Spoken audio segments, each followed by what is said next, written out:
Hey everyone, welcome to another episode. I'm Will Hubner here with Mark Mashashik. Merry Christmas. Merry Christmas. Happy holidays, whatever you celebrate out there. Do anything fun over the holiday? A lot of Christmas partying. Christmas partying, single life. No, you're not single, yeah. With the girlfriend's family was fun. Okay, good. Yep. Had a lot of food. Most people say family. Food, family, yeah, all of it. All right, good. What about you? Good? Yeah, good. Lots of family in town. Baby had fun? Baby had fun. Happy Black Monday. It's Black Monday. We're going to go over fantasy recap, championships over, college playoffs, LSU, Clemson, a little bit of controversy there. We're going to go over top QB prospects, get the NFL playoff picture in, and then talk to a mental health therapist, All right. Amy Schiowitz today. So let's get into it with fantasy recap. So Spencer Common played yours truly in the championship. I lost by 4. I needed kicker Dan Bailey, the Vikings kicker, to score 8 points. After the first minute, he had 3, so I was feeling pretty good. Can't rely on a kicker. Can't rely on a kicker. Fantasy year all around, good year, bad year? Fun year. Fun year. I think the podcast league was fun. Took off. I think we'll do it again next year. May change in and out some people just to get more people, more guests on the show. Who's your fantasy MVP of the year for your teams all around? Teams all around, I will go Lamar Jackson. Lamar, yeah. Dalvin carried me deep. Dalvin Cook. Didn't help you in the end. 5 years, 13 leagues, 5 leagues I went to a championship in. That's unbelievable. Almost 50. Did you win any? I went 0 for 5. It's never happened. I lost all 5 championships. 0 for 5 in championships is pretty terrible. Mike Boone laid a stinker for me. Monster game this week. I know, right? This week, his points this week would have won me at least 2 of those championships had he got it. I was in 2 championships, 4 leagues, 2 championships. And it was funny because I had Mike Boone, sure, Rashad Perryman, and I was down to should I play DeAndre Washington? So it's like everybody that got me to the championship game was unavailable due to injuries. Tough breaks. That's how fantasy goes. You got to be hot on the waiver wire and know when to make those ads. That's right. So, but great year altogether. Still pulled in a couple bucks in second places. So a not so great day for Black Monday. Of course, a day where the majority of NFL coaches get fired. So let's get to it. So we'll play a little game, kind of go through it, deserving or not. I'll kind of give you the resume. Sure. And then you tell me what you think. So we'll start with, this one was back in October 7th. Jay Gruden, the Redskins coach, was fired. I was looking it up. It's actually his 6th season as the Redskins coach. Seems like it's much shorter than that. Yeah, it doesn't feel like I feel like he's had a pretty long leash because the Redskins haven't been good in a while since RG3. So his overall record, though, 35, 49, and 1. In 6 seasons. What do you think? Deserving or not? I actually think he gets a little bit of a raw deal. Really? Why? I think he's a good coach. But I do think that there are just situations where you need change, and I feel like this is one of those. So I go deserving, but I'm still interested to see where he goes. I think he'll probably get an OC job somewhere, and I think that'll be a good hire, whoever gets him. Do you think that he's going to end up with the Raiders with his brother? They also talked about he has connections with McVay. Have they ever coached together before? I'm not sure. I don't know if him and his brother Jay Gruden was a big arena football coach before the NFL. Did he play in arena? Yeah, he played as well. Yeah, I think he won as both a coach and a football player. John would talk about him and his brother when they were younger as Jay being the far more athletic of the two, and John being the brainy one. He said Jay would be sitting on the couch drinking a beer, and John will be saying "Hey, come on and race me," and Jay will run around the house drinking his beer, beating his brother in a race. Small hands on John Gruden. Probably could have been a quarterback at a higher level if he had bigger hands. Jay's older. John's older, actually. I think. John's older? Interesting. Usually it's that older brother mentality. Like you just find a way to win at things, The little brother's always trying to catch up. Well, I think John was good at winning things. He gives you the Super Bowl knock, Yeah. But the Redskins also firing Bruce Allen, team president. There you go. That's the good move. That's huge, right? Yeah. He stinks. So it's all, Dan Snyder trying to make a point that, hey, we're getting a fresh start. Little does he know, most people want Dan Snyder out of there. He knows that. But I think the moves that they've made so far sound really good. Yeah, this is a good start. They're talking about, I'm not sure if it's official or not, but Pat Rivera is being linked. Ron. Oh, Ron Rivera, yeah. Getting linked heavily to the Skins. It's the news as of it's Monday at 8:45 p.m. And the news is it's all but done except signing on the dotted line. Marvin Lewis was the other one I think that was linked. That would not be good. Marvin Lewis is captain of 8-8. Yeah. Well, Rivera's proven that he's won, and if you're drafting Chase Young, it's the perfect fit. It's like they do have the number 2 pick. Do you think Chase Young is going to go number 1 or he's going to fall to 2? I think the Bengals will take Burrow. Yeah. Okay. But speaking of Ron Rivera, he also got fired this year. Yeah. December 3rd. He's been there 9 seasons. Overall record 76-63. He has lost 2 seasons in a row, 2 losing records last 2 seasons. What was last year that bad? I don't remember what it was, but he's lost 2 seasons in a row. He's got McCaffrey, Cam kind of in flux. He's probably not going to be a Panther maybe ever again. We don't know. That's really confusing what's going on with Cam. I'll say this today. I think he's going to end up a Raider next year. Cam? I think Derek Carr is going to be looking for another. I think Derek Carr might have had his last snap in Oakland. I've heard that reported. I heard Gruden is up for. He wants somebody with a higher ceiling, but he likes to mentor the young guys. I don't know if he'd go for the wily vet and Cam. I think they're done with Carr. I think they've seen enough. I do too. I don't know if Cam would be the right fit for Gruden. Yeah, could be interesting. Could be just a segue until you get your quarterback. It's kind of fun to see him. Just think of him on other teams though, just like teams that could really use a quarterback. I think it'd be awesome in Chicago, but I don't think they're done on Trubisky yet. I think they might be done on Trubisky. You think so? But I also don't think you're going to take a stud quarterback, and I just don't think a quarterback's going to be like the star player in Chicago, just with the way their system is set up. Sure. But anyway, so Ron Rivera's fired. I would say not deserved. Not deserved. They're already interviewed Mike McCarthy, the former Packers head coach, and they've asked to interview Matt Rule. I'm not even sure if I'm saying that last name correctly. The Baylor head coach, University of Baylor. Yeah. And Josh McDaniels. I don't understand why Matt Rule's getting all this hype. He's had like one good year. Yeah. In the Big 12. It's like, what's the big deal? I don't know. I don't understand the Matt Rule. But McCarthy would be an awesome hire. McDaniels would be a dream hire. Either of those would be studs. McDaniels being linked to almost every vacancy that's available. McDaniels is linked to that team requesting an interview with him. Well, the reason he came back after he took the Colts job is still not public knowledge. So potentially he might not be on the market for a new job. He might have a backdoor deal with the Patriots already. You think he might be the next coach of the Patriots? I think when he took the Colts job and then had a meeting with Kraft and Belichick and he resigned as the Colts to come back to the Patriots, I think there may have been a handshake saying, hey, Bill's 2 more years and then we want you. So you think if Bill leaves, you'd assume he's done. He's not going to go coach another team. Right, yes. So if Bill retires, Bill would never say he's retiring, but has Bill secretly told Josh when he's retiring in order to keep him with the Patriots? That's possible. Could you see Belichick wanting not to be the head coach, but maybe wanting to be like a team president of football operations, anything like that? No.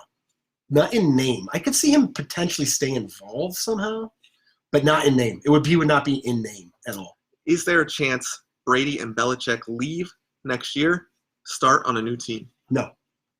0% chance you're saying? Yeah, 0. They don't want to do that. It sounds fun, but that's like a lot of work and a hassle. If Brady leaves, it might be because he doesn't want to be with Belichick anymore. I don't think so. I think they're either both on the team or both retiring. Okay. So then the other people linked to Josh McDaniels, Pat Shurmur of the Giants was fired today. He's been there 2 seasons, 9-23. I thought it was deserved. You were telling me you don't think it's deserved. Yeah, it's deserved. I'm not going to put a strong line on it. It's just, you have a rookie quarterback.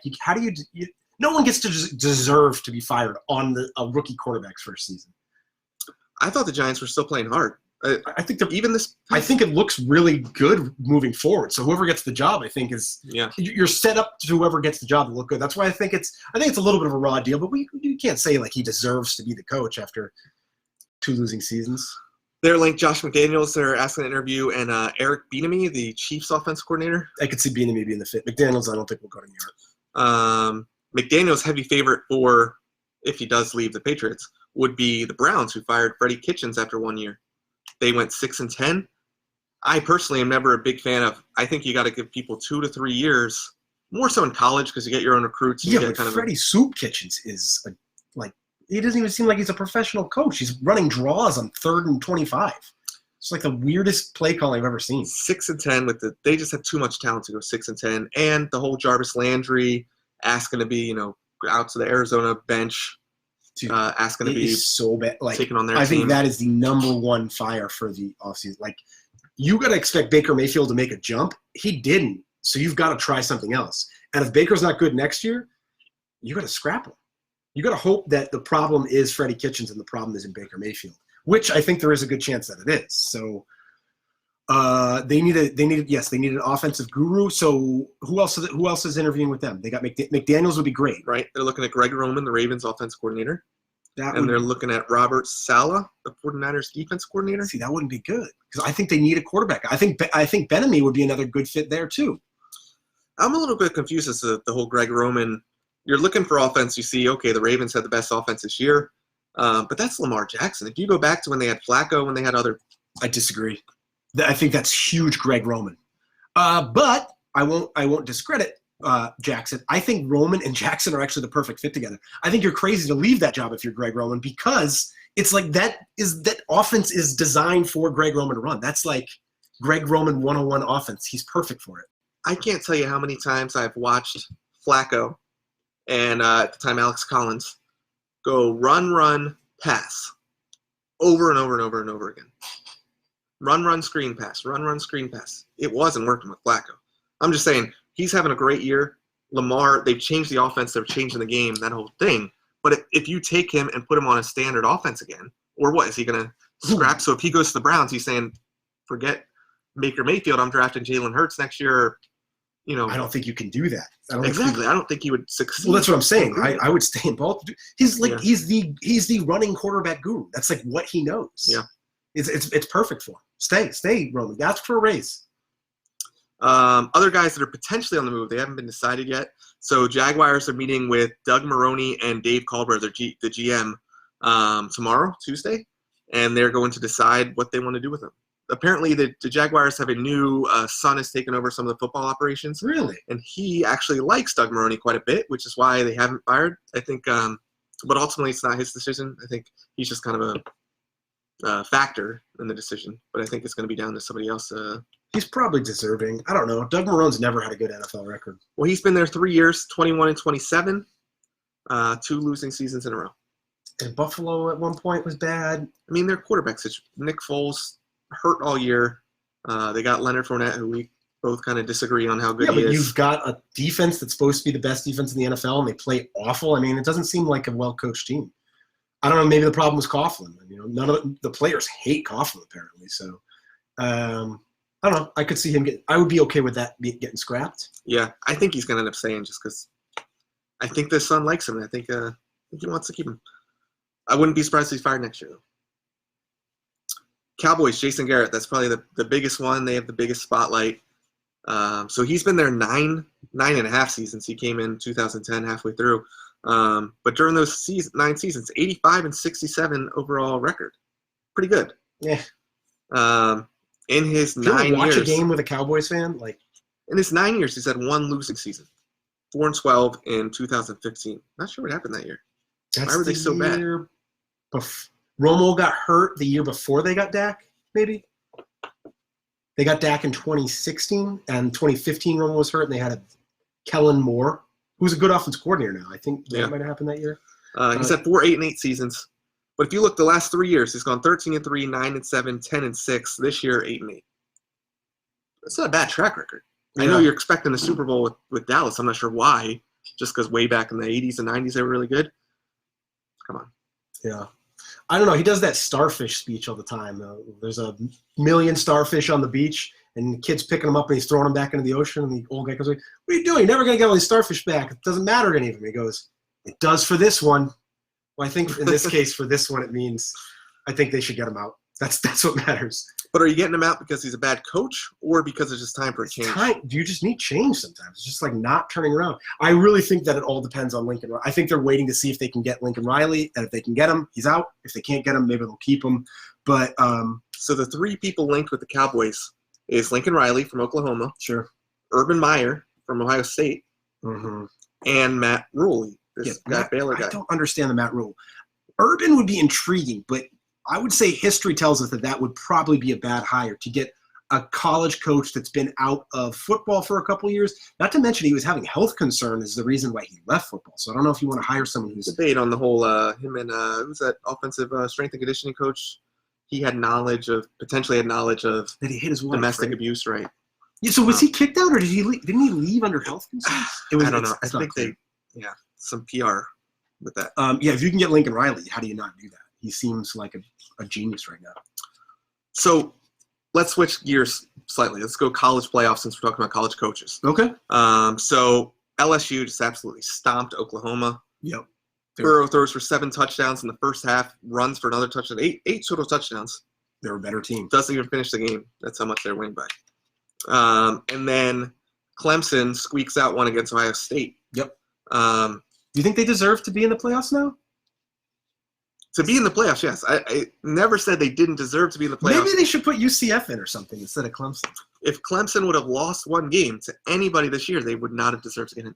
Okay. But let's get back to it. So do I think they deserve to be in it? Yes. Do I think they deserve to be in the championship game? Absolutely not. And why is that? It's rigged. Are you kidding me? I didn't think college football was rigged until I was watching that game. Why do you think it's rigged? Explain yourself. So, first off, Ohio State shot themselves in the foot over and over. They think 3 straight field goals when they were in within the 15-yard line, right? Yeah. But there was a play where Clemson took the lead. I think we're in the third or fourth, I can't remember. And the fumble. So the guy high points the ball on Clemson, takes like 6 steps. He's bringing the ball down. Looks clearly like a fumble to me. They call it a fumble on the field. Ohio State picks it up, takes it for a touchdown. Ohio State now has the lead, back in control of the game. The replay officials reverse the call. The announcers are saying, this looks like a fumble, clear cut. The expert on it is actually saying, I think it's a fumble. And it's funny because the announcer is saying, I have no idea what you're talking about. How do you see a fumble there? And it just seemed like some iffy things are going on. But I mean, if it's rigged, what is the advantage to that? Did Clemson not cover or something? No, because Clemson has the clout of like 29 straight wins, right? They haven't lost in over 2 seasons. They want to see Joe Burrow take down Clemson. I don't know, but that seems like a stretch to me. If there's not mob money involved, I'm not buying that. Ohio State, to me, clearly is a better team. I think Clemson's a better team. No chance. Ohio State hurt themselves a little bit by not scoring touchdowns, but they dominated the entire game. Inconsistent on offense. They're much better on defense. That's true. Yeah. But we'll see. Clemson, LSU. I think either way, LSU was going to beat either team. I think Ohio State had a better chance to beat LSU. I cannot say I'm predicting Clemson to win, but I'm rooting for them. I'm not. I don't like rewarding a weak schedule. I just like that. I really feel you said they didn't deserve it. It's making me root for them. That you. They deserve because they went undefeated. But if they had one loss to anybody, they haven't beaten a single ranked team. Nobody comes close to beating them. Though. They haven't lost in like 3 years. I think I'm rooting out for them specifically. Can we agree that the ACC is not a powerhouse anymore? Oh, the ACC is bad. That's not their fault. Okay. Let's go into the quarterbacks, though. Sure. So if we're looking at quarterbacks that could potentially go in the draft, even some that can't, like Lawrence can't go in the draft, but we'll throw him into the mix. So looking at a guy like Joe Burrow, he's having an incredible year. 5,200 passing yards. He's got 55 touchdowns, 6 interceptions. Is that what the Saturday stats? I think he's got more than that now. That's not with the playoffs. This is just single season. The playoffs, he's up to 62. Yeah. He's ran for 4 touchdowns, so he's having a monster year. Is he a guy you already mentioned you think the Bengals are taking at 1? Yep. I think it's as close to a lock as you can get it right now. Do you think he's going to be, if we look back at this 5 years from now, and we're saying which quarterback should you have taken, you think he's going to be the guy?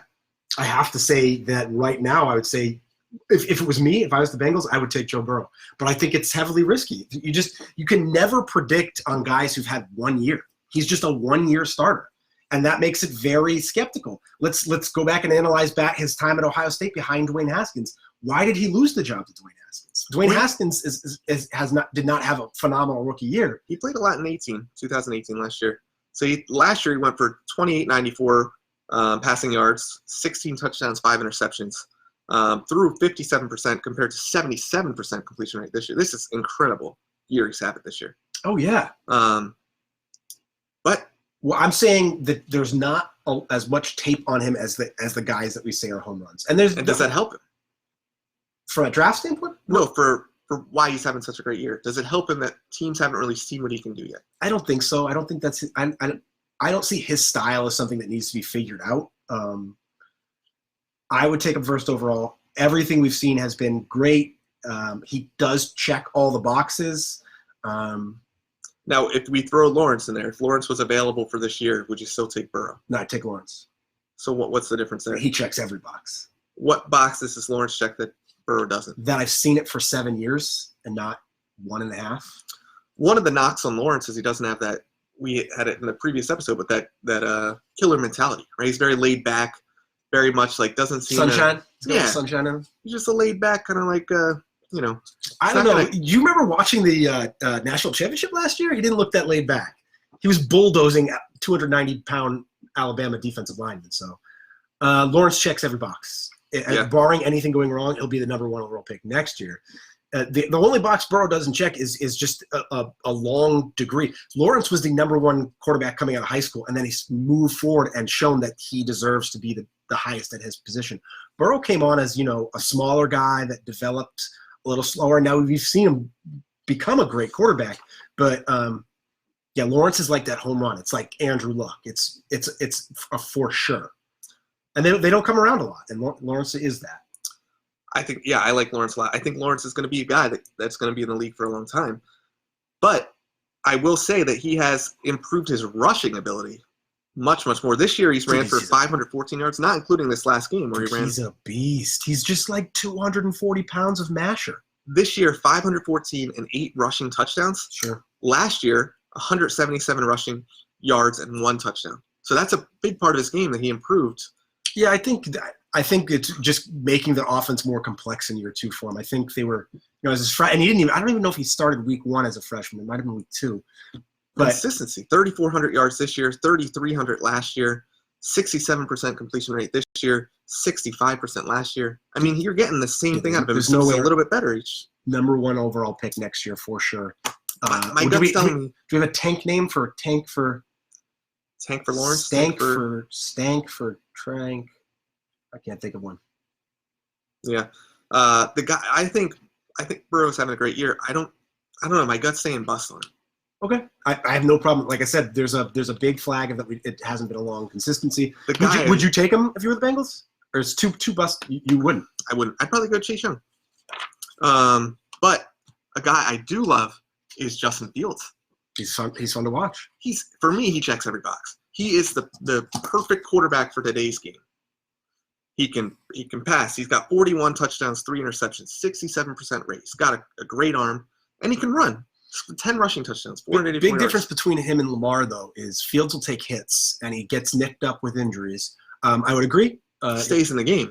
Basically checks every box. We'll see how his interviews do. I'm actually a little more worried about Fields' mentality than I am about Lawrence's. There might be some maturity issues with Fields that come out. We'll see. But I would agree. Fields, very similar to Lawrence, checks every box. I would say now we're looking 2021 draft. I think those are picks 1 and 2. There you go. Trevor Lawrence, Justin Fields. Yeah. And I don't think there's much, barring an injury, that Fields is going to overtake Lawrence. I think Lawrence is that good. You'd be surprised what a year can do, though. It can really change our minds. If we were doing this last year, we wouldn't even barely know who Joe Burrow is. So a lot can change in a year, but as it sits now, that's how it will go. Other guys, to go quickly through them. Jalen Hurts. So he's 2019 this year, 3,800 yards, 32 touchdowns, 8 interceptions, 20 rushing touchdowns, 1,298 rushing yards, 69% completion rate. He's having a monster year. Yeah. Team's not that high on him, but maybe now after the Lamar effect. Well, you look at his pedigree, and you look at the offense that he was in. I mean, he's in the best statistical offense there is in college football, so that hurts him a little bit. And he lost his job to 2 at Alabama. There were times at Alabama where he looked limited as a thrower, and I think Lincoln did a good job of covering those things up. I'm not sure if that was development or if it was more Lincoln covering it up for him. And I think he could be a good NFL quarterback, but he's got to be in a situation that's good for him, not coming in, and that just grades him a little bit lower. He probably won't be a first-round pick. Yeah, I mean Lamar. Ravens drafted up to get him at the last pick in the first round. Lamar, we didn't see as many issues. We see there's more issues with Hurts' arm than there was with Lamar's. Lamar's issue is he wasn't throwing the ball into a lot of angles. He just didn't do things that we didn't know he could do. Now we see him in the NFL. He does it. His legs were so dangerous in college that basically, he was getting one-on-one coverage on all of his receivers all the time because they're trying to keep him inside the box. And it's just like, well, yeah, he can beat one-on-one coverage, great. So, but now we see that he really was a great thing in the NFL. And to a degree, yes, but he's actually making more impressive throws than Hurts made in college. It'd be really cool if Lincoln Riley did go to like, what's a team that needs a new coach that doesn't have a quarterback right now? I mean, he could go to Dallas. Dallas hasn't signed. Yeah, but Dak. They haven't signed. Or what if he went to like San Diego and they drafted Hurts? That'd be cool, just to see them together. Tua, the other guy, so would have been a lot of people projecting him to be the number 1 pick prior to the hip injury. Yep. We both say risky first-round pick, but his level so high that if he doesn't have ceiling so high that someone will probably take him very early. I can see him going in the top 5 still. It's all about the physical for him. It's all about how his physical turns out, and then but on top of that, I would put a secondary issue here that like even if we don't like, let's say he didn't need hip surgery. Let's say it was a minor hip injury and it was nothing. Just the injuries have piled up so much on him. Yep. Think about how many quarterbacks you remember like being hurt almost their entire college careers, or at least playing hurt. I can't like the best NFL quarterbacks. I don't remember hearing a lot about so many injuries early on. I'm worried about him as an injury risk outside of his entire hip that he's got that we don't know how healthy that's going to be. Yeah. So if I was an NFL GM, I would probably have a round 2 grade on him for that reason, and that means I wouldn't be getting him. And that could be a huge bust because his ceiling is still through the roof. His ceiling is MVP caliber. Well, let's talk about 2019, 2,800 passing yards, 33 touchdowns, 3 interceptions, 71% completion rate. Only ran for 17 yards. A bit surprising. You think a Tua can run a little bit. What year was that? This was this year. He only ran for 17 yards this year? 17 yards. That's what ESPN stats said. Doesn't sound right, does it? And then last year, 2018, threw for close to 4,000 rushing yards, 43 touchdowns, 6 interceptions, 69% completion rate again, 190 yards, 5 rushing touchdowns. No, it just feels like he runs more. It does. But going into that, let me just list quarterbacks. Okay? For you, NFL quarterbacks. Well, explain to people what you're listing, though. So, true pocket passers. And how I define that was they've thrown at least 200 passing attempts to even qualify for this list. Okay. And they've ran for less than 100 yards total in the whole season. Okay. So those are your pocket passers, and then you're going to have another list of? Yep, guys that have run for over 150. Okay, so scramblers or just have the capability of running. Of a little running. Okay. All right, so true pocket passers. And give me a just like a check or a minus as to whether you think they're your guy. What do you mean if they're my guy? Like, for example, Drew Brees. He's my guy. He's my guy. He's great. Okay, so whether you like, if you own an NFL franchise, you'd be satisfied with this guy as your starter. Correct. All right, so Drew Brees. Yeah, guy. Oh yeah. Joe Flacco. No way. Case Keenum. Nope. Phil Rivers. Not anymore. But just in general, he's a good quarterback. Yeah, I mean, if I got him when he was potential Hall of Famer. Yeah, well, so I'm not taking him now. You're saying I could get him for his good years. Okay. Yeah. Tom Brady. Yep. Jared Goff. Oh, that's a tough one. It's on the fence, right? I'm going to say no. I've never liked Jared Goff. I got to stick to I gave him a very poor draft grade coming out. I got to stick to my guns. I think you got to be a little nervous about how his turnout's going to be. He threw for a lot of yards this year still. Yeah. Mason Rudolph. No, terrible. Jimmy Garoppolo. I'm still in the Jimmy. I know the stats aren't there, but the Niners are winning. Give it to him. Yeah, doing great. Sam Darnold.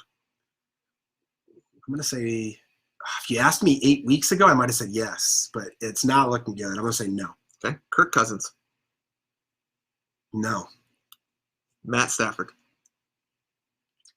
No. Andy Dalton. No. Derek Carr. No. Okay. So out of that list from this year, you've got Drew Brees, Phil Rivers, Tom Brady, 3 of the oldest quarterbacks in the league, and Jimmy Garoppolo. Okay.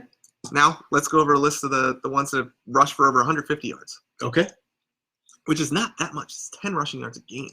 Right? It's really not that much. Lamar Jackson. Yeah. Kyle Murray. I'm still a Kyle believer. Josh Allen. I don't like him as much as everyone else, but you got to say is usable, yeah. Deshaun Watson. For sure. Gardner Minshew. No mustache for me. Russell Wilson. Of course. Daniel Jones. We're liking Daniel Jones right now. Okay. Dak Prescott. Sure. Jamie, Mr. Winston. Jameis? Famous Jameis. He goes by Jabu. That's one of his nicknames. I don't know where that comes from. It's Jabu. Speaking of, you see the Bruce Arians comments on Jameis? Jameis. No, what were they? He said that the Bucks can win with or without Jameis. Not a big Oh, deal. Arians said that. Yeah. I still think they're going to tag him. Did he throw for 30-30? He did. First ever. And he threw for over 5,000 yards. See your guy, though? You happy with him? I've always stood by him. I'm going to stick with him. Take him. Carson Wentz. Ugh, not looking good, but fine. Okay. Ryan Fitzpatrick. Hell yeah. You like it? Fitzmagic? Jacoby Brissett. No. Patrick Mahomes. Yep. Mitch Trubisky. No. Ryan Tannehill. Yes. I believe it. Pleasant surprise. Aaron Rodgers. Yes. Okay. So today's NFL quarterbacks, you've gotten 4 that haven't rushed for more than 100 yards. Yep. And you've got 1, 2, 3, 4, 5, 6, 7, 8, 9, 10, 11, 12, 13 that can scramble a little bit. So then I go back to you with this college football, right? Yep. So you got Burrow. He run a little bit. Ran for 311 and 399 2 seasons he's played, right? Sure. Lawrence 514 and 177. He's improved his rushing in it. He's proven that he can rush. He can tote the rock. Fields runs 484. Fields is a fantastic athlete. Phenomenal. Hurts runs more than anybody. Go back to Tua, 17 yards. You sure that's right? And Can you double 190? check that? We go back to another big guy, Herbert from Oregon.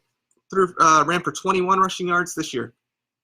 Jacob Eason, he ran for negative 69. Well, I think those are factoring in sacks. Sure. Yeah. And then where's the other guy? Jake Fromm ran for 79 yards. So you've got top-level quarterbacks that don't scramble much. For me, I wouldn't be taking them.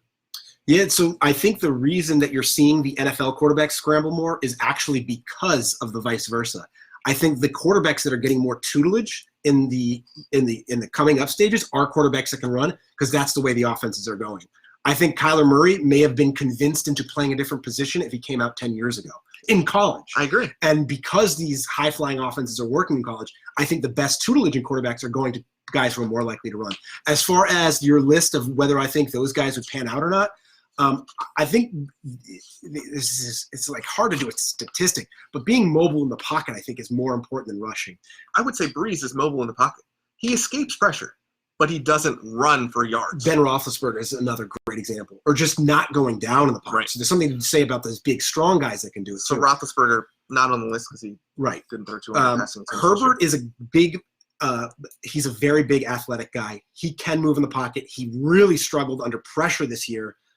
He's still going to be a top pick in this draft. Screams bust to me. He just screams it. Dude, it's easy to say that all quarterbacks scream bust. It's hard to put your foot down and say you really think this guy's going to do it. I think Fields is my guy. Mark my words. Well, yeah, come on, he was the number 1 quarterback in his class. He's been amazing since. I mean, it's easy to say that. Oh, fine, I'll say Lawrence. Herbert's a guy who's come along that I think has a good chance of playing. Eason lost the job to Fromm and went to Washington. He's more of a statue. I think he looks a little like Ryan Mallett, who could struggle in the NFL. There's just a big statue chucking the ball there. Fromm, again, I think Fromm has a little bit more mobility in the pocket than Eason. I think Fromm is a good risk to take. So you got, out of the guys coming out this year, I'm trying to look up who's in the Pro Bowl this year. Joe Burrow, Jake Fromm, Jalen Hurts, Tua, Herbert, and Eason. Is this a year that you want to be having a top pick to draft a quarterback, or is this a bust year? It's a better year than most, but it's also a good year to say I want to wait one more year. Yeah, I think Lawrence and Fields are the guys you want. Oh yeah, they're the guys who are going to. Oh be. Yeah. But no, if I'm the Bengals, I don't wait. You can't wait. You don't know. Yeah, I would take Burrow if I was them. I'm looking at the Pro Bowl roster. So quarterbacks from the AFC: Lamar Jackson, Mahomes, Watson. You'd say all pretty mobile guys. Mm-hmm. But Mahomes isn't fast. Everyone thinks he's fast. It's like a 4.8, 5.40. And the NFC, we've got Wilson, Breeze, Rodgers. So Breeze the only one who's not. But again, he's mobile in the pocket. Yeah. Yeah. All right. Going into that, so NFL playoffs, we know what's happening now. Right. What are your predictions? Well, I was shocked that the Patriots lost to the Dolphins. Why were you shocked? Because the Dolphins are 5-11 team. And the Patriots, last time I checked, were apparently good. Well, I mean, I have this conversation every year that I don't think the Patriots have swept the Dolphins in like 8 years. And they beat them earlier this year. They lose to them in December. almost every year. So no new news. Everyone's always shocked every December when it happens. But yeah, it's unusual for them to lose to them in New England. And it's such an important game. Patriots do not look good. I'm hoping they took the foot off the gas thinking they could cruise through that game. So Patriots still get a home game, but now they have to play in the first week. Yeah, against the red-hot Titans. Yeah. But we both said previous weeks we think Titans not only are getting in, but they're going to knock off a team. We thought they were a sleeper, yeah. I still – you know how I feel about the Patriots and the system being rigged. But I do think the Titans – what system? Patriots cheat almost every single season. We hear about the Patriots cheating, and somehow they're winning games. Well, that's cheating. That's not rigging. It's rigged. Nothing ever happens. Anyways, I think the Titans may very well knock them off, and I'm still going Patriots just because I think some crazy series of coincidences will occur. I agree. I think they find a way to cheat. Yeah. Texans and Bills, though, I think that's going to be a good game. I actually think the Bills beat the Texans in Houston.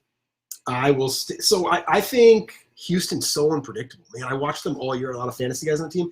It's just like you don't know who's going to show up. I'll take them at home. I'm going to give you the lines on this, though. We got New England by 5.5.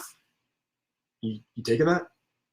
If I was betting that, I'd have to go Titans. You go Titans to cover. Yeah. We got Houston by 3. You go Buffalo. Bills straight up. Okay. Other ones, we got Saints and Vikings will be playing in New Orleans. Yep. I got Saints in that one. Vikings are banged up, and Saints are incredible. Saints by 8. I'd still take the 8. I think they're gonna kill him. Captain Kirk knows how to choke. I actually think the Seahawks benefited last night from losing. No kidding, right?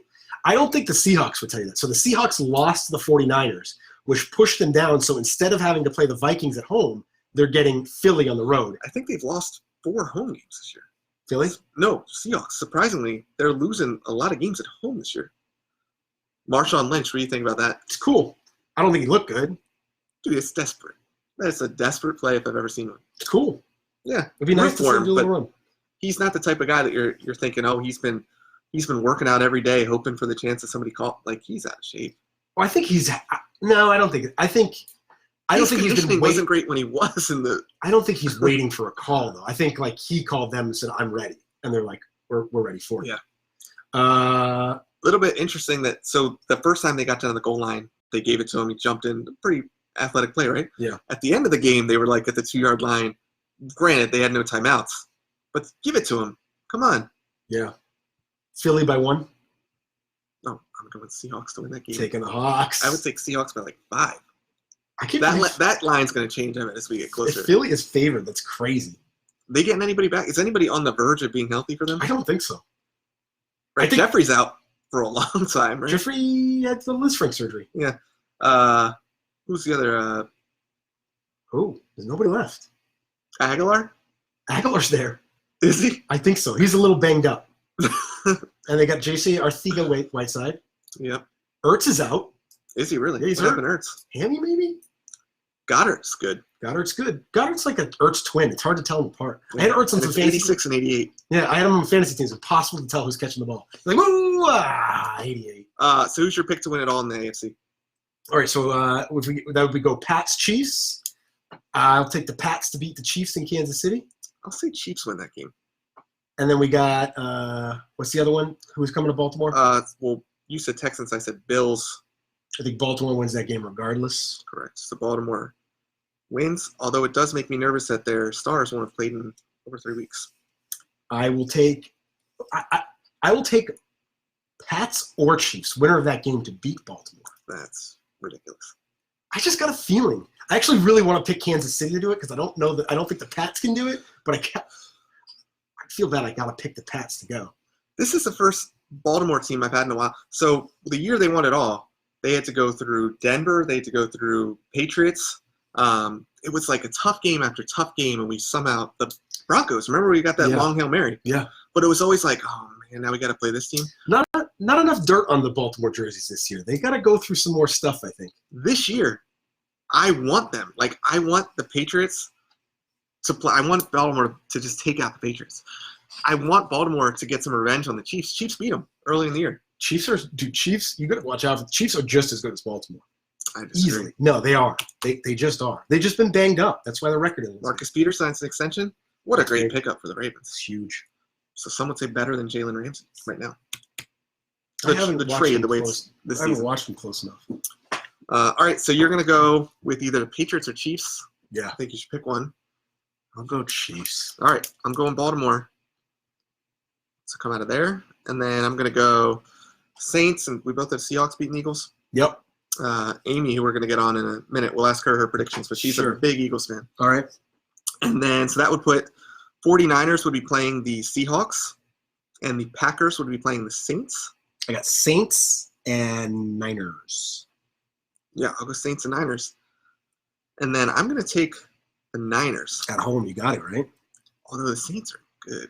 Dude, the Saints are really good. I would be rooting for the Saints, but I think the 49ers win that game, So you got 49ers Baltimore, which we've already seen this year. and it's exciting. Great game. Baltimore won, of course. Okay. And then you've got Chiefs, 49ers. Also a good game. I would take 49ers to win that one. That's tough.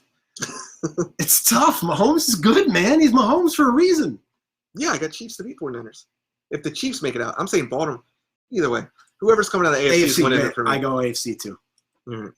You got Baltimore. I'll go Chiefs. Okay. All right, good. That's settled. What do you got? Does that bring us through sports? Oh, hey, I just caught something. Zion Williams, who has not yet played this year. Williamson, I'm sorry. I noticed he had a meniscus repair. We reported that was a meniscectomy. I'm wondering why the heck he's out for so long. He had a meniscal repair. Apparently, he's ready to come back. He's saying he's trusting the staff to bring him back when needed.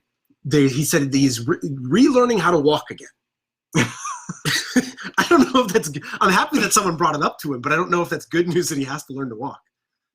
We'll see. Maybe he'll look totally different when he gets out there. Maybe he'll relearn how to land from a jump. Well, that's what I'm wondering. Is that what he's talking about? Is he making it more rudimentary? Okay. All right. That's sports. We've got So we got Amy Schiowitz coming in. Yep. So Amy has a master's in counseling and mental health services and another master's in professional counseling, both from the University of Pennsylvania. She's currently a licensed professional counselor in the state of Pennsylvania. Her professional experience includes telephonic employee assistance programs, community outpatient mental health. She's done high school counseling, and she's even done eating disorders counseling for patients with eating disorders.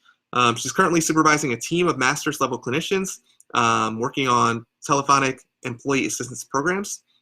And she's also working on her application to become licensed in the state of Delaware. fantastic. So she's a big Eagles fan. So we'll talk about Eagles first, and then we'll get right into talking about mental health. So if anybody has any questions or comments, feel free to comment and we'll ask her. All right. Let's bring her up. We'll get her on.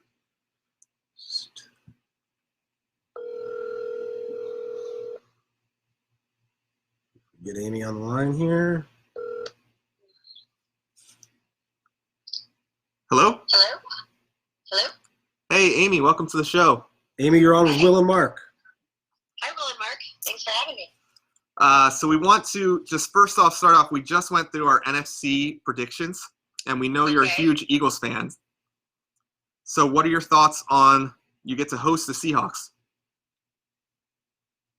This is going to sound nuts. I think we can beat the Seahawks. We are injured as hell. But Is anyone healthy? no, not me, Carson Wentz and Doug Peterson. That's kind of weird because most years it's the opposite. Right? Yes, most years Carson's hurt. This year he has played healthy for all 16 games, which he has done his first season too. I wonder if Peterson went to like a voodoo witch and had to like sacrifice everyone else's joints to keep Carson Wentz healthy. So my theory is that the second the Philadelphia Eagles won their first Super Bowl, we sold our souls. And now everybody's getting hurt. We sacrificed this. We did this for ourselves. Was it worth it? Yes, I agree. 100%. Well, what about the whole Carson Wentz was big into like he changed his diet. I think he wasn't eating meat anymore. He was changing like his workout routines. He changed a lot of things to help get prepared this season. That was different. Maybe some of that's paying off. I don't know. Maybe, and I think a big part of it probably is he's getting into his routine, his mentality. I think now he's finally shook off the, Nick Foles is the guy thing, and he is taking ownership and leadership of his team. If you're a restaurant manager in Philadelphia and your boss allows you to give away one free dinner a day to football players, and Nick Foles walks in with Carson Wentz and they sit down. Who gets the free dinner? Oh, That's a good question. oh, that is a really good question. I feel like Foles has to eat for free no matter where he goes forever in Philly. Yeah, Foles is. You could forever. you could tell Wentz you just get a Super Bowl, no big deal, and you get free steak too. He doesn't eat Wentz- meat, so I Wentz think will it'll be get- cheaper. Wentz will get his. Yeah, it's cheaper to give. That is a great question. So let's just say, by the grace of God, the Eagles beat the Seahawks. Now they're facing the 49ers in San Francisco. Any chance at all? As a diehard Eagles fan, do you have any chance? They have maybe a 5 to 10% chance, but we That's also high. said That's that positive. they had no chance against the Falcons and no chance against the Vikings and no chance against the Patriots, and look where they got. So anything can happen at any given Sunday. Put it into the ether. Just keep believing. You know what? There was a time in my life where I didn't believe, and they proved me wrong. Let's hope they can do it again. What are your thoughts on the Eagles with a 9-7 record getting to host a home game? Kind of, you win your division, you get a top spot over the wild cards. In this case, both wild cards have a better record than the Eagles. In general, do you think that's a good system? I mean, I think if the roles were reversed, I'd probably be a little ticked off. But it is what it is. I mean, I think there's a reason that we have divisions, and it helps with the strategy a little bit more. Now, again, you also have a division like the AFC East where the Patriots get to play the Bills, the Jets, the Dolphins every single year. And up until this year, the Bills really weren't too good. So they've gotten to be the beneficiaries of a really crappy division for a really long time. I wouldn't be opposed to maybe redoing the divisions to make it make a little bit more sense based on geographical location, but that doesn't really answer your question. But That'd be interesting. That's okay. do I think it's totally fair? No. Am I going to reap the benefits of it? Yes. I like the divisions. I like that If you win your your division, you there's always a goal. Win the division, you get something out of it. I like that. Yeah. right. Kind of like college basketball. You win your conference, you're automatically given a. I always like that you control some amount of your destiny that way. I think that's the right way to do it. Exactly. And yes, there are some divisions that probably have it a little bit easier than others. But at the same time, maybe some of those other teams in the other divisions should just get better. It's crazy. The NFC East potentially is going to have 3 new coaches coming in next year. Ooh, yeah. Yeah. And they said that Doug Peterson was the worst coaching hire of the decade.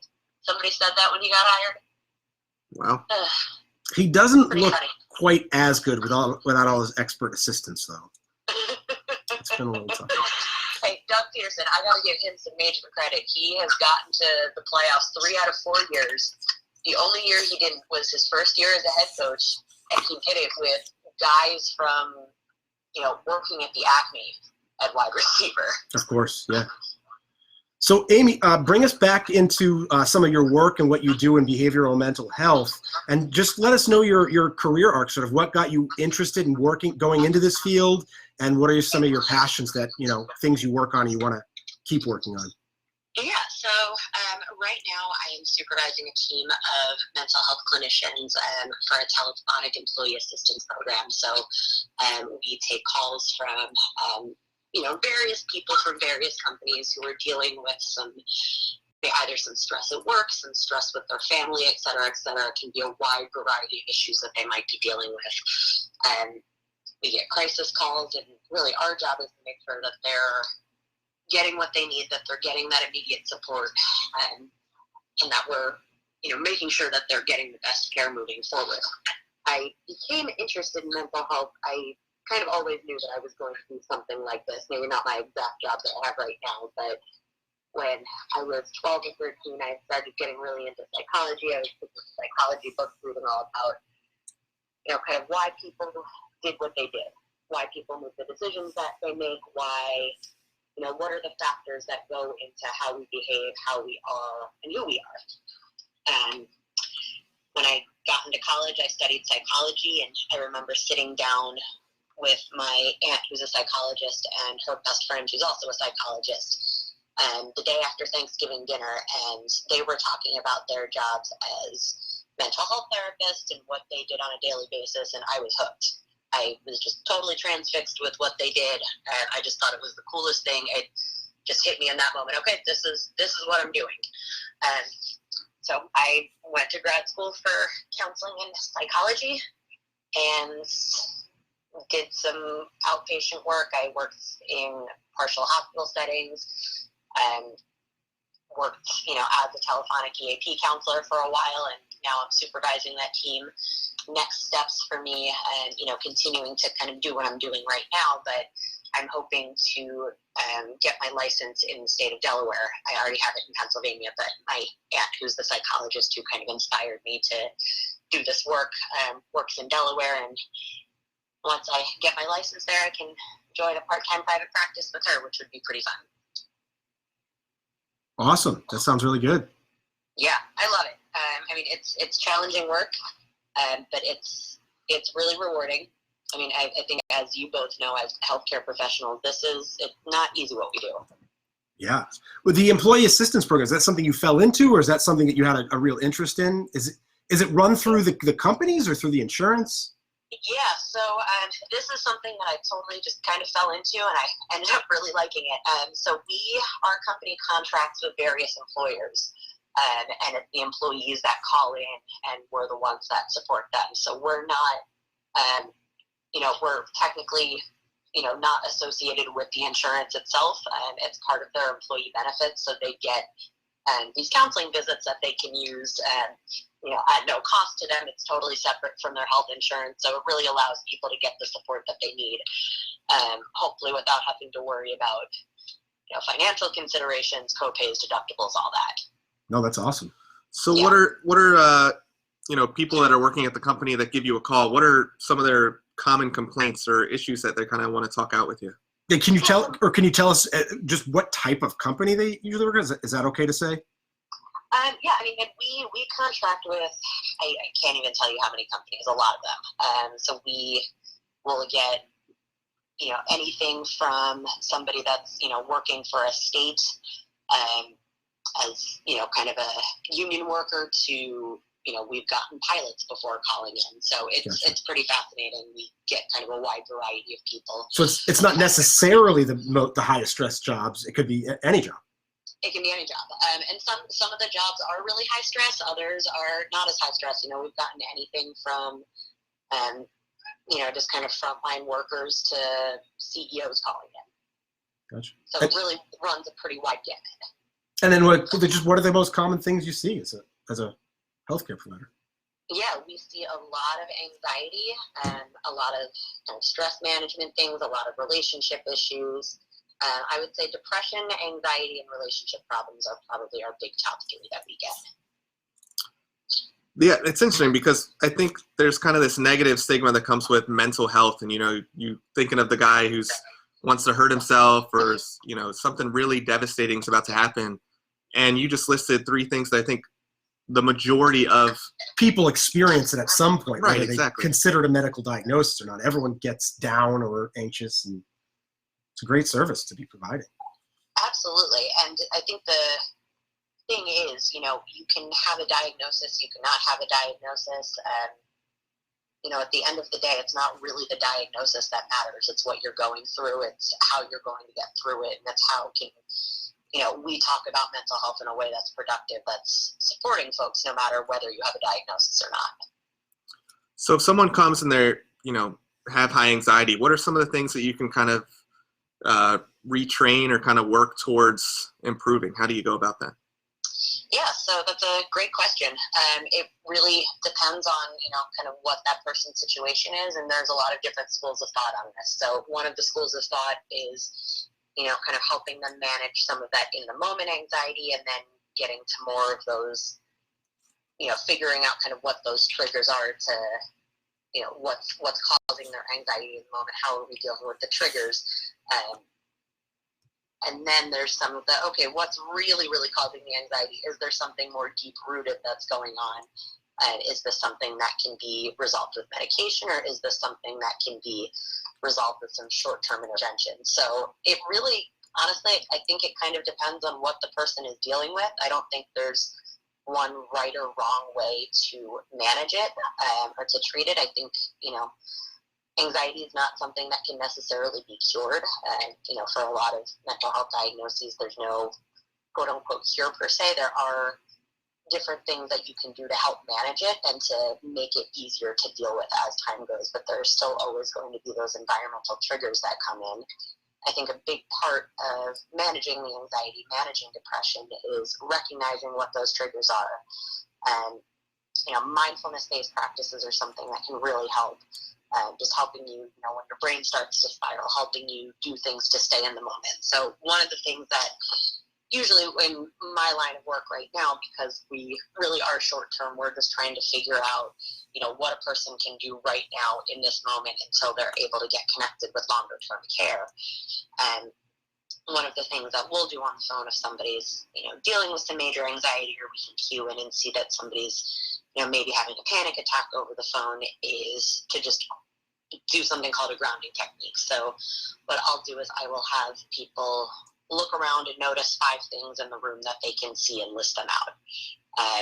And then I'll do, okay, so what are 5 things that you can see? I can see, these flowers, the TV, this table, this coffee mug, and this book. And I'll then have them describe it a little bit.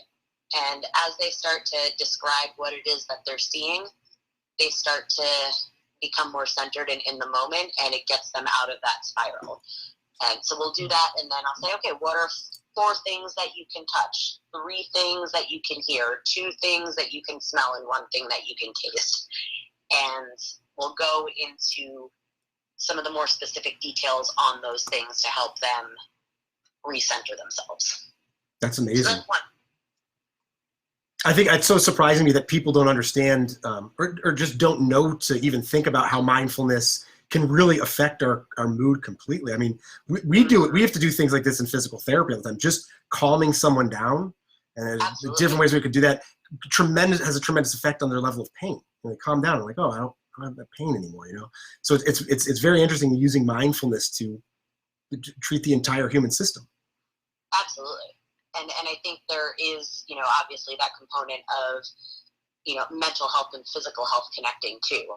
And, I've seen patients who have had chronic pain. I've kind of heard complaints on, my, back has been hurting a lot. I've been, dealing with this, I've been dealing with that, and it really impacts their quality of life. So to have them kind of engage in those practices, I think can really help too.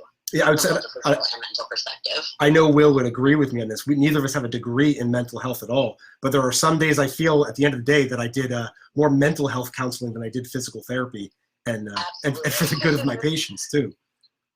Absolutely, and I think that's again it's all interconnected, and it should be. We're not just one thing or the other, and again, there's a reason that medication isn't going to automatically cure everybody's mental health concerns. And there's a reason that medication isn't going to, automatically cure everybody's physical concerns either. It's good to hear another healthcare professional that just says such a global look at the body. Sometimes we get stuck in our boxes, but it's great that we can all help each other's patients together and see it from that global approach, which we've had a couple guests on now that have mentioned that in a row here. That's great. So Very cool. With the employee assistance program, do people often talk to you about, feeling burnout at their jobs, or, the stress levels are getting to them and they're starting to maybe it becomes a problem for them? Are there some common signs that people might have that they start to, you have an idea that they're a little bit burnout from work? Yeah, so I think a big sign of burnout is obviously the physical symptoms. So they might feel a lot more tired and kind of exhausted, maybe depressed, maybe they're not experiencing that same joy that they used to in going to work. And, some people are going to love their job. Some people are, just going to have their job to pay the bills. But I think you can recognize signs of burnout when it becomes more all-consuming and all-encompassing, where it's a pretty big struggle to get out of bed in the morning. So some of those symptoms of depression, feeling kind of hopeless, feeling physically and emotionally exhausted, not feeling like there's really any way out. I think burnout for healthcare professionals is a big one too, and something that, as a mental health therapist, I have to recognize when I'm starting to feel that way. I think from a physical health perspective too, I know, doctors and physical therapists and, in the line of work that you both do probably have to be on the lookout for those things too. Yeah, I think I would think in our line of work, even it's the stuff that weighs on you is people's mental side of things, of just, if you're based in a place where you treat a lot of chronic pain, it can be heavy. It's just, pain all the time, and you're trying to work with people through it. It can definitely be heavy. Definitely, and I think there's that vicarious trauma too that we might experience just hearing other people's stories and hearing what other people are going through. It weighs on you. It's not easy, and just remembering to, kind of do what you need to do for that self-care, and that looks different for everybody. And whether it's exercising, whether it's listening to music, reading a book, even taking an extra 5 minutes to talk with your friend or your spouse or your kid or what have you. Self-care is going to look a little bit different for everybody, but it's so important that we engage in it. That's great advice. So as a healthcare professional from our end, say we have a patient and they have, neck pain or back pain, and we just start noticing that they are very anxious. They come in and we ask them how they're doing, and they're saying, well, everything's worse. I went on this long walk and now my back feels like it's going to explode, all these crazy things. When is it appropriate for one healthcare provider, like a physical therapist, to refer out to a mental health therapist? I think, and maybe this is my bias as a mental health professional, I think most people could probably use it.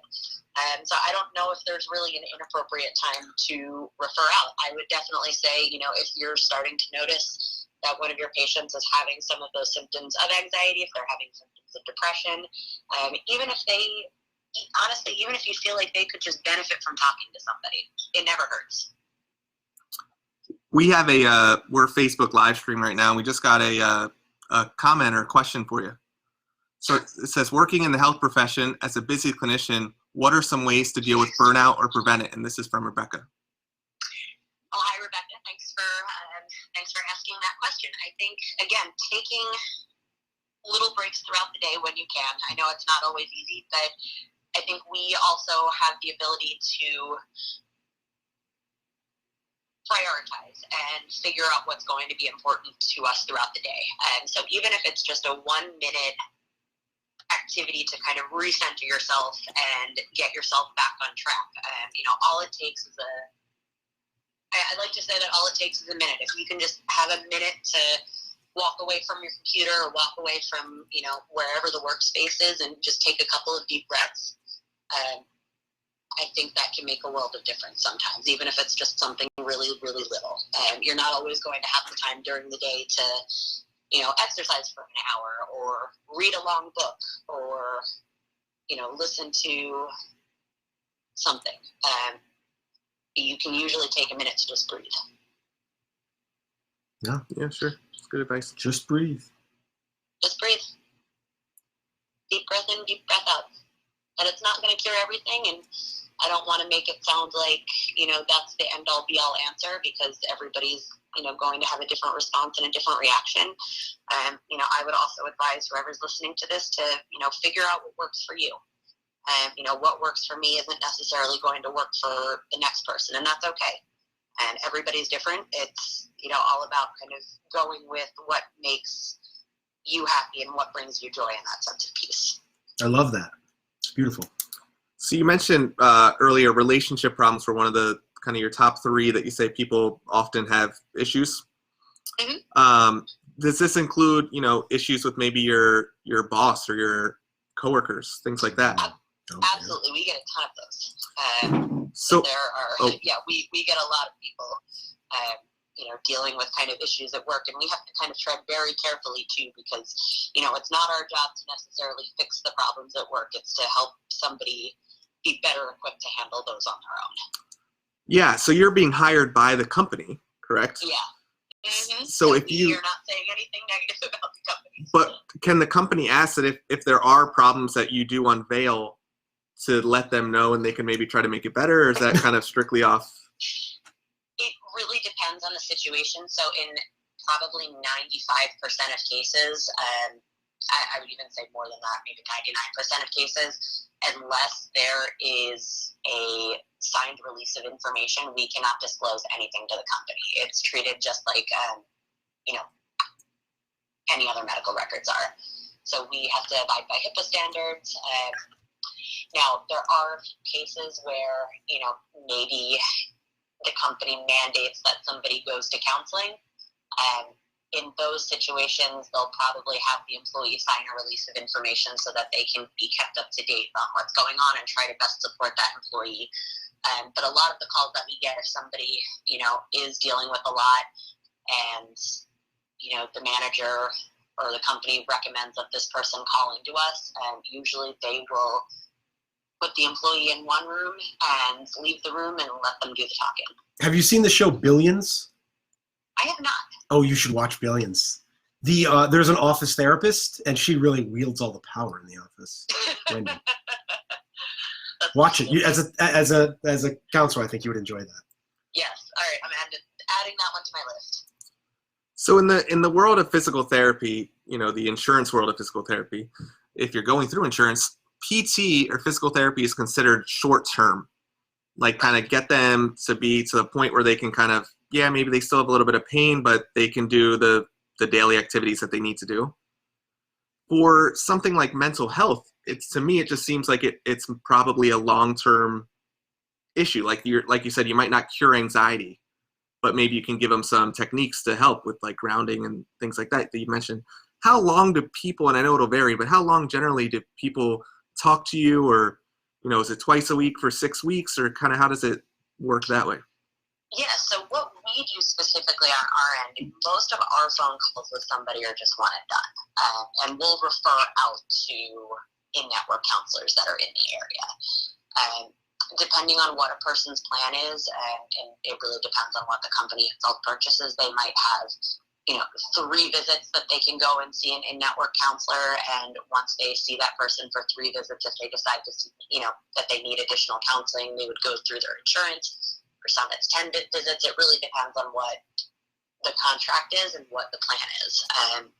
Most of the time, after, the counseling sessions through EAP are utilized, and, if somebody needs more, and it's not just kind of a short term, I'm having problems with my boss and it's causing me some anxiety, or, I'm having some very short term, grief or relationship issues, if it's something that is more chronic, like depression or anxiety, it'll usually be recommended that they continue with counseling or therapy, through the insurance side. Oh, great. Good service. That's good. Yeah, so it really is meant to, just kind of assess and figure out where somebody is and what their needs are in the moment. But I think it is a really great way to get somebody into counseling or kind of break that barrier for them. I think there's still a lot that needs to be worked out with, mental health counseling and accessibility in general. And I would love us to get to a point where it can be accessible for everybody. Yeah, agreed there, 100%. Not definitely underfunded field. Yes, and underutilized and totally stigmatized still. So we have a lot of work to do. Oh, I do have one more question for you, Amy. Yeah. So I think me and Will, as healthcare practitioners, we don't feel taboo or stigmatized by the idea of mental health, but we'll get patients sometimes who you can kind of feel it on them that they would feel stigmatized to it, but we still want to recommend that maybe you should be talking to someone. What's your go-to, like, what spiel would you give? Like, hey, we know you might not be comfortable with this idea, but it's something that can maybe help you from multiple standpoints.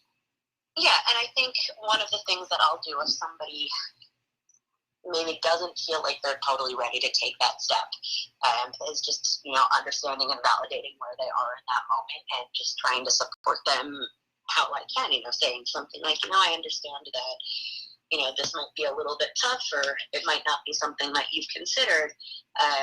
But I think it could be really helpful just to talk to somebody, and it doesn't mean that, you're going to have a diagnosis or that you're quote unquote crazy. It just means that maybe you could use a little bit of extra support like everybody does. Yeah. I usually won't kind of go in a whole lot more detail on that, but just kind of seeing where somebody is and, picking up on cues that they may express. So if somebody, says, well, what if anybody finds out, talking to them about privacy and confidentiality standards and, letting them know that, it's okay to be nervous, that a lot of people are nervous the first time that they go. And that therapy is really meant to be a place that's non-judgmental and supportive. That's great. That's perfect. Yeah. Do you ever feel like, as a mental health therapist, even Mark even mentioned in his comments earlier, joking around, we say that we do more mental health sometimes than physical health, being a physical therapist. Okay. Do you ever feel like kind of that stay in your lane mentality? Like we'll have a patient will come in and say, oh, I went to a chiropractor and they gave me this list of exercises. Or, I saw my primary care and they gave me this exercises. And we're like, well, these aren't necessarily the greatest for you. These people haven't been trained in exercise prescription or anything like that. Do you ever feel like from a mental health perspective, you kind of want people to stay in your lane and just refer out to you instead of do their own thing? Not always.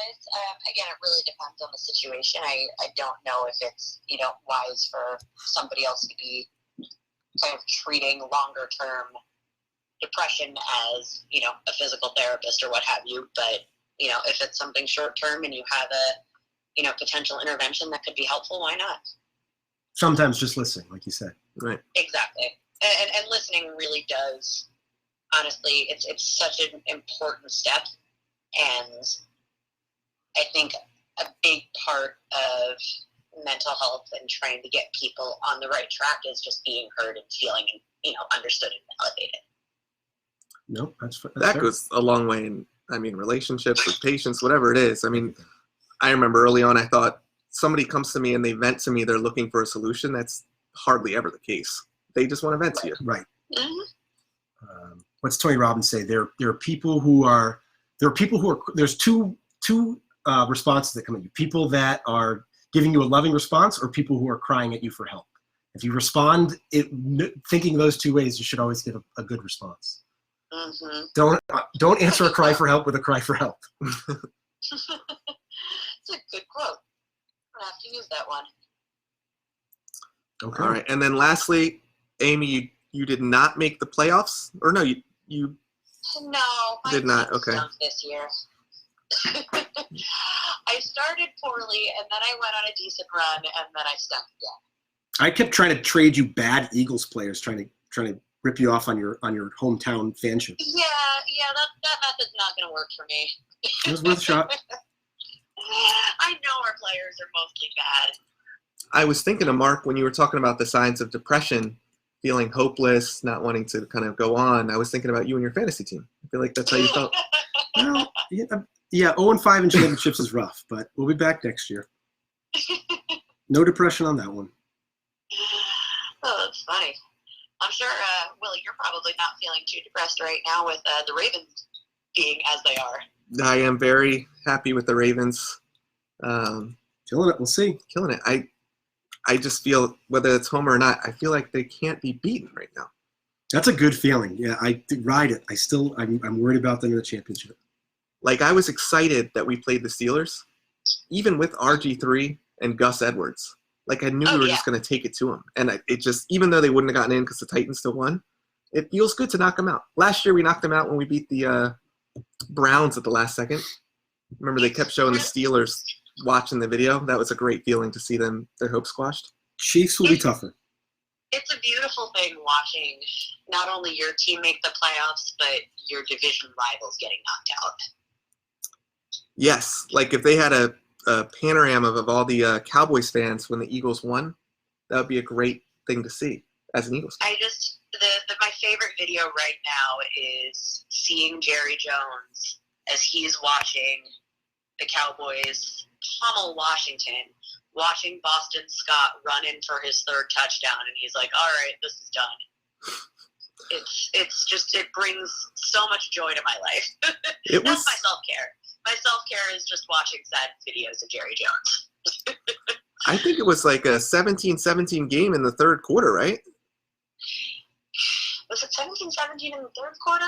I can't remember. I remember the Giants hanging around more than I was expecting them to. They were hanging around for way longer than I was comfortable with, and then we stepped it up. I don't know what we did, and we lost Miles Sanders and Brandon Brooks too. Yeah, it's tough. Is Sanders going to be back? Sanders should be back, right? I hope so. He's turning out to be a stud. It's a good pick. I hope so. Look, Boston Scott, he's, I think, the surprise of the year right now. Where's he from? Oof.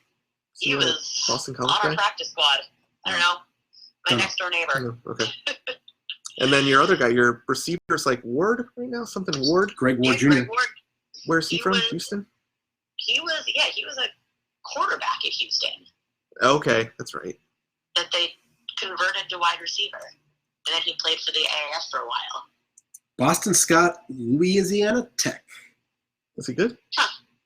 I don't know. It was Louisiana Tech. What do you want? Who was the Memphis guy that was Daryl Henderson? Henderson. Yeah, he's with What's he the doing? Rams. Oh, yeah, back up to Gurley, right? Yeah. Yeah. Third string, actually. Okay, Amy, that was fantastic. That was some great information for all our listeners. Any other information you want to get out? Yeah, do you want to tell us your company name? Is there a way to contact you? Or So people can follow me on Twitter if they'd like. It's mostly ramblings about the Eagles. It's at Amy_she, SHEE. But if you have any questions, feel free to connect with me there. I'd be happy to answer them. I will also say right now for, anybody kind of struggling with any mental health concerns or they're just kind of feeling down, just know that you're not alone. There's, always somebody to talk to and, reach out for support. There's always going to be people that are in your corner. One of the major advocates for mental health in sports right now is Brandon Brooks. He's the offensive lineman, right guard for the Philadelphia Eagles. So I would. Brandon Marshall's the one I know about. Marshall does a lot, too. Yeah. Oh, yeah. He does a ton. I recommend, following both of them if you can. And they're really good supports for the mental health field. And, Great. it's nice to see good players. It's even better when they're really good humans, too. Yes. And you can also send any questions to Will and Mark's HSO, and we can get those over to Amy, too. Great.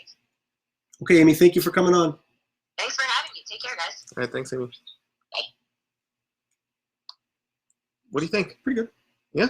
Good voice, good talker. Did we drag her a little too? I thought we might have dragged her a little too long, but we're still on here, huh? But it's good. Yeah, I thought it was great. So we still Are got. we gonna end this? We're still going. Will and Mark's HSO. Email us any questions. All right. Will and Mark's HSO at gmail.com. Over and out. Over and out. Got it on this thing too. Now we got it. That wasn't good. Was this your first rodeo? Felt like it.